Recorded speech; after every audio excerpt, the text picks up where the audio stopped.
చాలామంది అనుకుంటారు ధన్యత అనగానే డబ్బు కలిగి ఉంటాం, ఆస్తి కలిగి ఉంటాం, ఇళ్ళు కలిగి ఉంటాం, పొలాలు కలిగి ఉంటాం, బంగారం కలిగి ఉంటాం, గొప్పగా బాగా చదువుకోవటం, మంచి ఉద్యోగం చేయటం, మంచి ఫెసిలిటీస్ ఉంటాం, రికమెండేషన్స్ కలిగి ఉంటాం, ఆస్తులు సంపాదించుకోవటం అని అనుకుంటారు పిల్లారా.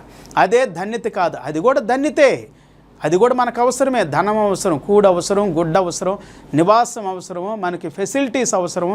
ఇవన్నీ దేవుడిచ్చినే పిల్లారా. ఈ భూమి, ఆకాశం, మహాకాశాలు అన్నిటిని కూడా తనంతట తానే అది ఉత్పత్తి చేసుకుందని అంటారు, కొంతమంది నమ్ముతారు అలాగా.